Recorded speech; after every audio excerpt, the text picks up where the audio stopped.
𝐻𝐸 Africa is a financial services company driven by impact, committed to creating sustainable value across the African continent. 𝐻𝐸 Africa provides innovative investment solutions that not only generate returns, but also foster positive social and environmental change.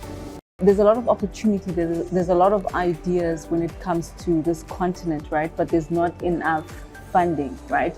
And I think there's an article actually that I saw where they were speaking about how some investors were exiting Africa, and no longer investing in Africa. And we have a very short supply of VCs that are actually investing in African businesses. So our approach is always, how can we try and ensure that we have more viable businesses that are running within the continent? And that's why we exist. We exist for businesses in Africa to ensure that we're able to meet some of the challenges that are happening within our continent, like for instance, unemployment. If we're trying to mitigate the issue of unemployment, then we have to focus on businesses that can employ, right? So in order to meet some of those social issues and challenges, we have to empower the ones that can empower the ones who are undergoing those social challenges. So no, I mean, like government already, I think they do a lot. They provide grants, they empower through grants, they empower through its semi-capital loan and as well as grants. So I think they're doing what they need to do. And also there's the issue of time as well, where within government you have to wait for a long time to actually get the funding. We try and mitigate that by ensuring that you're able to get capital within a shorter space of time, right? So within our debt capital division, we know that sometimes you might have a project that you need to fund really fast, right? So the turnaround time has to be short so that you're able to continue with the supply of whatever you're doing at the time, right? Whereas with equity deals, you might require that space of time where you're able to get the money, sort of prove what you're able to do within the company, and then get the money so that you can be able to run your operations. What does it mean for a project to be investor ready? So being investor ready is, I think it's something we often face a lot. We have businesses that often present to us, but there are a lot of loopholes within the business. Business will be asking for X amount of money.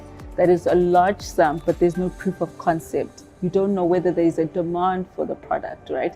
You don't know whether you'll be able to give an ROI for the investor that is investing, and most of the time you've not invested in the business yourself.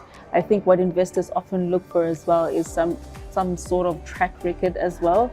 How long have you been doing this, and how much do you understand about the industry that you're in, right? Because I can't just invest money if I don't know there's actually going to be an ROI. By aligning profit with purpose, businesses have the power to drive positive change while remaining profitable, paving the way for a future where both people and the planet thrive. But how can governments achieve this? Yeah, the issue of remaining profitable but still having some level of impact is quite a difficult task. Also, sometimes I think companies don't see the incentive of actually having impact as well, unless the government imposes some kind of policy to say, okay, if you're going to come into our country and do some kind of and want to operate within the space, then you have to meet certain criteria. You have to do certain criteria of responsibility or some level of responsibility in the area or the space that you're in, right? So I think it's important to have those policies, but also to ensure that you're also keeping them accountable as well. What kind of M&E do you have in place to measure and evaluate that impact is actually happening, right? To ensure that the same people who are coming in to invest, right, to operate within the space, that they're ensuring that they're engaging the community, right? Speaking to the people on the ground about the impact that's going to that they're going to experience, whether that be positive or negative, right? Engage them and also try to find out about the area that they want to operate in as well.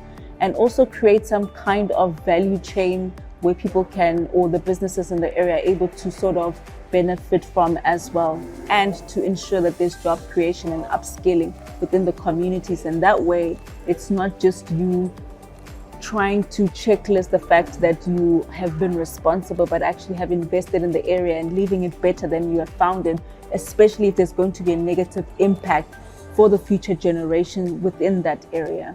African Continental Free Trade Area, AfCFTA, is a concept with immense potential for impact.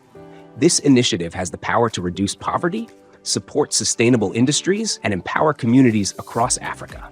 I think Botswana they're leading actually within the Africa Continental Free Trade Area, right? I think there's other countries that are still warming up to the idea. There are a lot of countries that have come on board, but what it helps with is to sort of drive this point home of we as a continent are a country. It's like we're one house with 54 rooms, right?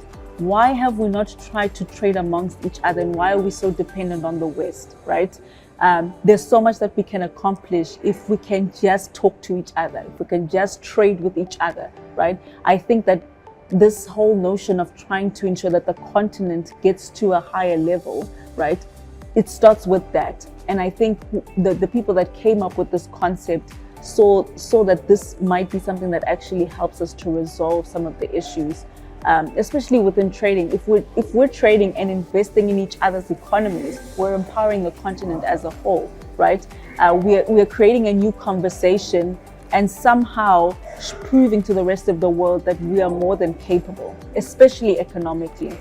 Digital transformation is rapidly becoming the cornerstone of Africa's collaboration and growth. With over 500 million internet users and a digital economy valued at $115 billion in 2022, Africa is harnessing the power of technology to drive innovation across industries. I think so many things can be mitigated through just digital infrastructure on its own. I think there's also systems like, for instance, within government, where if we could digitalize some of those things, that processes would work a bit more faster, right? So for me, it's trying to catch up the rest of the continent to what is happening in the rest of the world. If we're trying to become independent as a continent, if we're trying to drive this continent forward to ensure that we're able to compete on global markets, right, then we have to ensure that we also have the correct infrastructure that is able to actually get us there. And I think digitally, we need to start there.